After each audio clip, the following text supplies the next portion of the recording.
Où dans le monde pouvez-vous trouver la Tour Eiffel à quelques kilomètres seulement de la fontaine de Trévi? Oui, vous l'avez deviné, à Las Vegas. Dans cette ville, on consomme 27 000 kilos de crevettes par jour et on célèbre environ 150 mariages toutes les 24 heures. Mais voici le plus fascinant. Un monde caché se trouve juste au-dessous de tous ces jolis néons.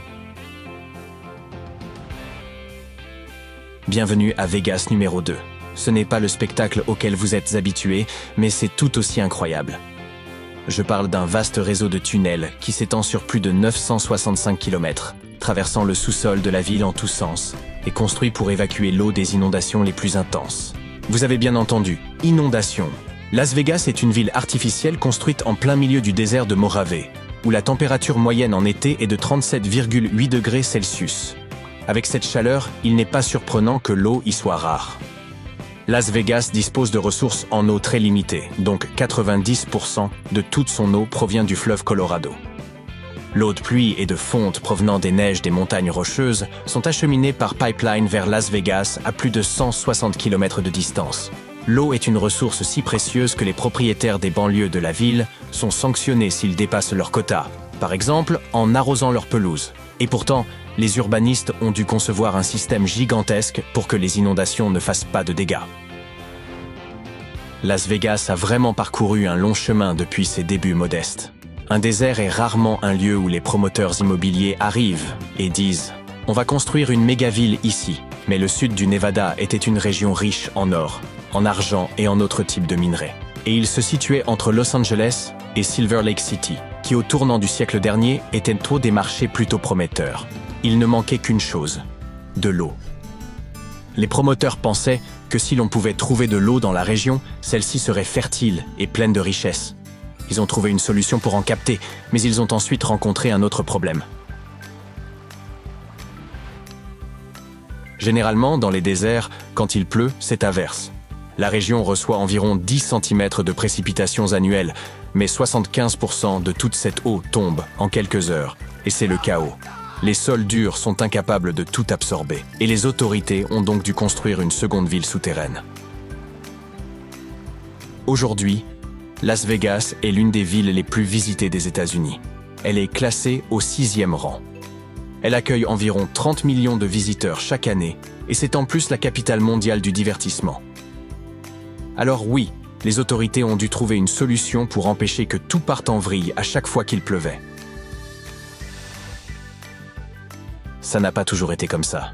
La pire inondation de l'histoire de Las Vegas s'est produite dans les années 90. Une énorme tempête a frappé la ville, et en raison du déluge qui a fait près de 20 millions de dollars de dégâts, plus de 300 personnes ont été déplacées.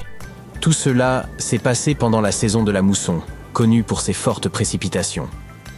La vallée de Las Vegas est nichée entre des montagnes, un peu comme un bol gigantesque, et quand il pleut, toute l'eau coule des pentes vers la zone urbaine. Après l'inondation de 1990, les autorités ont pris les choses en main et ont commencé à construire l'infrastructure dont nous avons parlé. Aujourd'hui, ces tunnels sont assez robustes pour faire face à tout ce que le désert leur réserve. Las Vegas est incontestablement l'une des villes les plus folles de la planète, et elle est connue pour être l'un des lieux les plus lumineux sur Terre.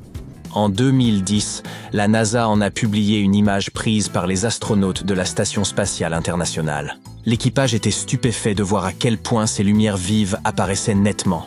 En fait, Las Vegas brille même plus intensément que des endroits densément peuplés, tels que Hong Kong et Tokyo. Mais bien que la ville soit très lumineuse à la surface, le réseau de tunnels qui se trouve sous elle est plutôt sombre. Pour des centaines de personnes, ces tunnels sont un foyer. Certains y vivent depuis plus d'une décennie. Il y a des entrées vers les tunnels partout dans la ville. Ils passent sous des complexes hôteliers tels que le Caesars Palace, le Rio, le Flamingo et ainsi de suite. Dans certains tunnels, il est nécessaire de se baisser pour avancer, alors que dans d'autres, un géant pourrait se promener. Ils sont bien sûr humides et sombres, et ils ne font pas que prévenir les inondations. Ils abritent des communautés dynamiques. Voici Paul.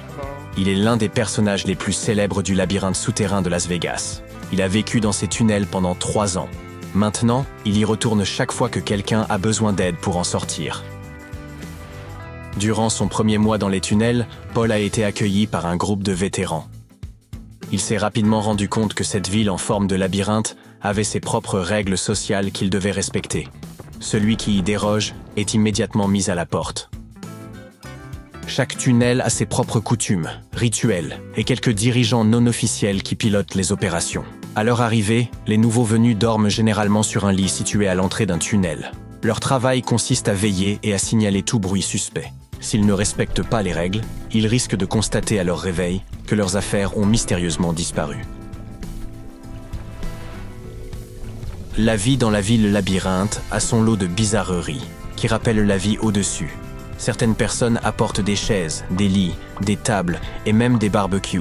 En gros, tout ce qui peut être récupéré sur les trottoirs et dans les bennes pour améliorer le confort.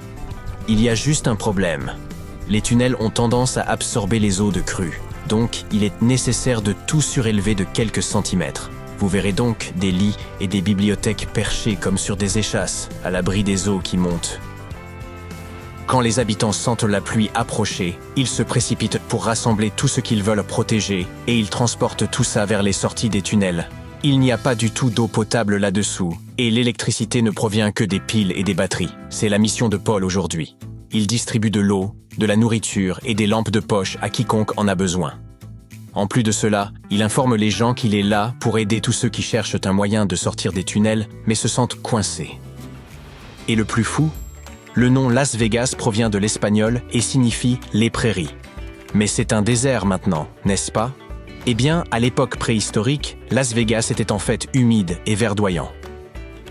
Les sources de Las Vegas étaient autrefois situées en surface, et tout était vert. Avec le temps, les marais sont descendus sous terre et la vallée est devenue aride, et l'est resté jusqu'à aujourd'hui.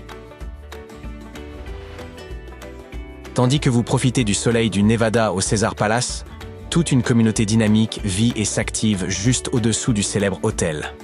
L'explorateur urbain Drubinski a exploré ces tunnels énigmatiques pendant toute une journée. Son guide était Paul, car il est dangereux d'y descendre seul si vous ne connaissez personne. Il fait complètement noir là-dessous, et la plupart des résidents ne savent pas s'il fait jour ou nuit dehors. Il est assez facile de perdre la notion du temps. Aujourd'hui, Paul est le directeur exécutif de Shine a Light, un programme de sensibilisation à but non lucratif. Son rôle est d'aider les personnes qui vivent dans les tunnels. L'association aide les gens dans leur quotidien, quelle que soit leur situation. S'ils choisissent de quitter les tunnels et de commencer une nouvelle vie, Paul les aide avec une formation professionnelle et leur montre comment redémarrer leur vie. Mais il n'y a pas que des humains dans ces mystérieux tunnels. Ce labyrinthe est en réalité un riche habitat. Des oiseaux y ont installé leur nid, une végétation sauvage émerge des nombreuses fissures, et même quelques poissons rouges aventureux ont trouvé leur chemin vers l'amont à partir de sources d'eau extérieures.